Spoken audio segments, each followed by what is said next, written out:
Okay, welcome to part 2 of my little John James 12th Street Rag tutorial.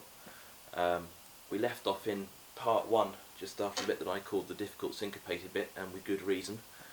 That resolves back onto this chord that we saw right back in the intro, which is your F sharp minor 6th. At least I think that's what it is. Feel free to send in corrections. And all you do is you pick that in a nice syncopated way. You'll be unsurprised to hear. I tend to alternate the bass string there, so what I'm doing is moving my second finger. It's at the 7th fret and it's between the A and the D string.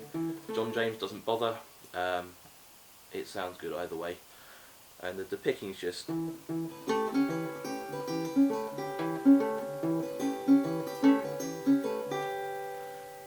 you can play pretty much what you like, but that I think is what he plays. And then that goes, it finishes up on I think it's a 13th, nice little jazz chord. So you need to go up to the 10th fret. The second finger frets the A string at 10th. Your first finger is on the D string, and that is at the 9th fret. Third finger is fretting your G string at the 11th fret, and then your little finger bars the two highest sounding strings at the 12th fret. And I'm not entirely sure what John James plays here, but what he does do is add the note on the E string quite late on in this little section, so it's something like that, or you can play more notes.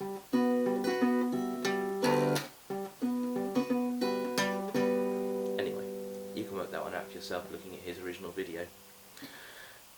So from there he goes into he uses this chord that we saw earlier, which was your C7 with the 7th moved up a semitone or fret, I think, to make a C major 7th, and the whole lot then shifted up to the 10th fret. It doesn't really matter what shape you play here. I mean, listen to his original. I think what he's doing is alternating the two middle fingers there, and again this takes a little bit of coordination to do, and while he's just picking a fairly sort of basic pattern with your right hand. So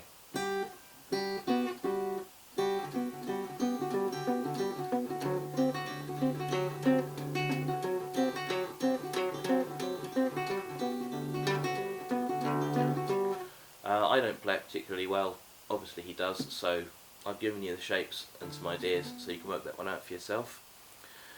And then he finishes that off with the little slides that you've seen before. Oops. Which I promise you I can play.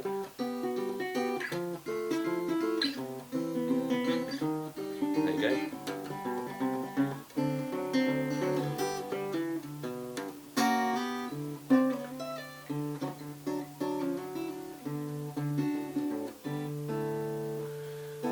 Okay, and then from there he just he plays, I think it's a strings losses, which leads up to the main tune again with that sort of C7th type shape. And to play the 12th Street Rag sort of syncopated tune, the famous bit, all you're doing is starting off with this shape, and then you swap over the two middle fingers to get this shape. So first shapes, then swap the two middle fingers. Obviously you're using your open E string as well to get the high note in the phrase, and you have to work the picking pattern out for yourself. It really isn't that difficult once you've worked out what you're supposed to be playing here. It's possibly more difficult because the highest sounding note isn't the highest, or the highest string, sorry, isn't the highest sounding note in the phrase. There it goes like this.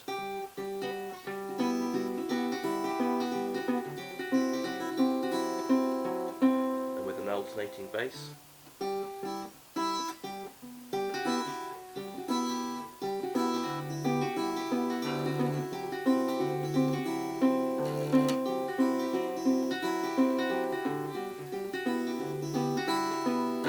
sorry, it's quite difficult to play in isolation and at a slower speed. So once you've looked at his video, you'll work out how to do it. But it's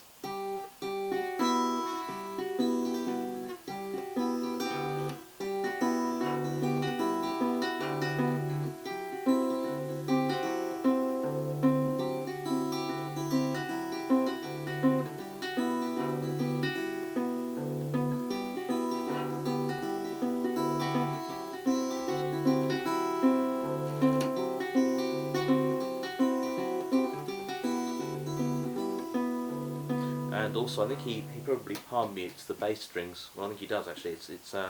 It gives a slightly more percussive sound.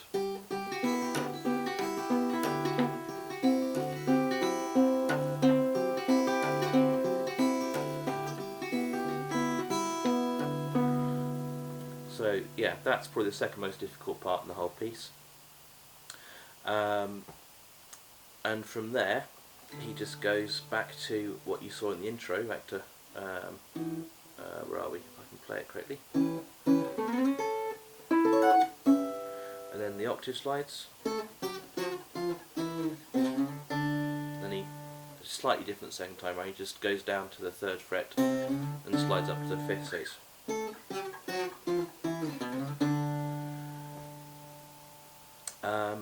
and then really, the last bit of the tune is very similar to a preceding part, where you're back up with this shape here, and you're playing your sort of syncopated hammer-ons with your middle 2 fingers. I think John, when he plays it, is doing that, but he's also hitting the top strings, kind of breaking through them. So.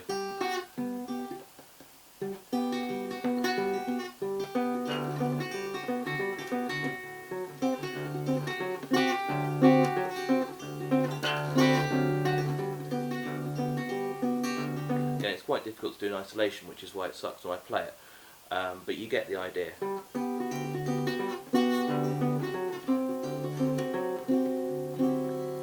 Just had a bit of interest really. Then once you've played that, you're down to quite, actually I think it's probably my favourite part of the entire piece, the way that this resolves to the end really. So from this shape here,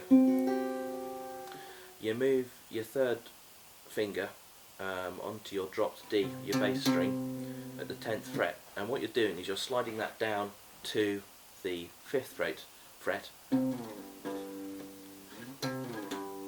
Okay, bar across all of the strings at the 3rd fret, and add your 2nd finger in to get that note there, which is on the B string at the 4th fret. And that enables you, I mean it's almost, what is it? It's almost G, well it is G7. That's exactly what it is. And so it's the picking patterns. And then take off the bass string.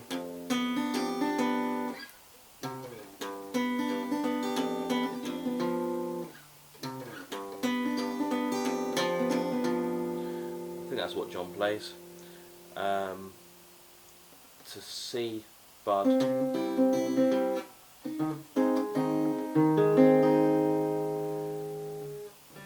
That's a little run from 4.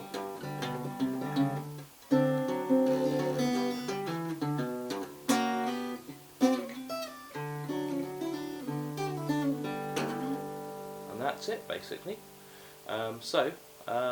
Good luck, enjoy playing it.